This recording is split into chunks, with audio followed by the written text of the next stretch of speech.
Want to go beyond the headlines. This is a very disturbing story, but it happened. Scientists working for the U.S. government secretly gave people sexually transmitted diseases as part of a study. It happened during the 1940s after World War II. At least 5,500 people in Guatemala, including prisoners, mental patients, and children, were experimented on. 1,300 of those were exposed to STDs, including syphilis and gonorrhea. 83 people died during those experiments, and the goal of the research was to determine whether taking penicillin after sex would protect against those sexually transmitted diseases. It was a medical priority at the time, especially in the military. Well, last fall, President Obama ordered a review of what happened, and now that panel has come out with its report.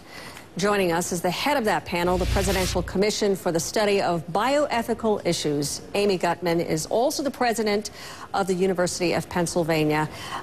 Professor, first of all, explain to us what your panel has learned about this, perhaps even the most disturbing information about what your panel discovered.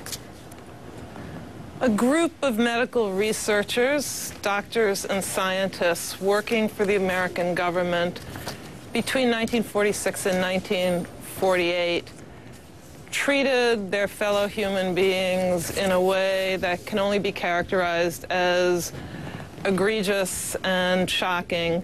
There were gross violations of human rights. They did not obtain the consent from any of the people they were using for research in Guatemala.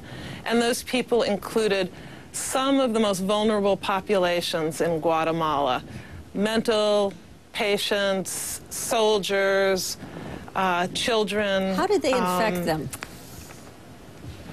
They infected them in a variety of ways. They infected them, some of them using commercial sex workers who they also infected with syphilis or gonorrhea. They, in one case, is so graphic that it's hard to actually speak about it, but one woman who was a mental hospital patient, they inoculated in her arm syphilis, and when she developed symptoms, Dr. Cutler wrote in his journal that it looked like she was dying.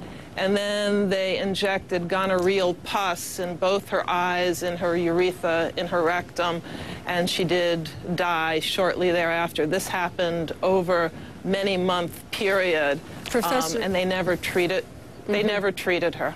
It's just horrific when you hear stories like that. But we know this is really not the first time that something terrible like this has happened. The Tuskegee experiment with African Americans, that happened many years ago. And I understand that how they ended up discovering this case, this Guatemala case, was during the research of the Tuskegee experiment. Is that correct?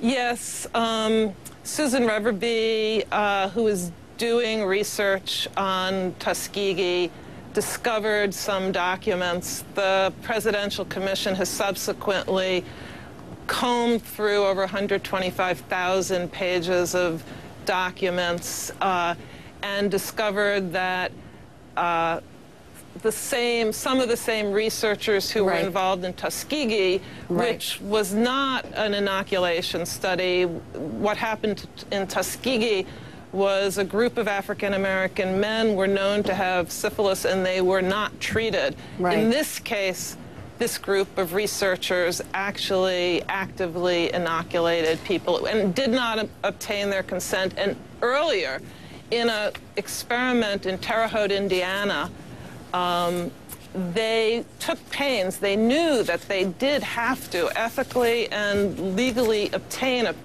informed consent, and yet they went to Guatemala and they didn't do so. All right, Professor, very disturbing information. Thank you for bringing it to us. And obviously this panel meant to prevent this kind of thing from happening again by exposing the ugliness of history and what our government has been capable of doing to make sure that that really never comes to light in the future. Thanks again, Professor. Thank you. Thank you very much.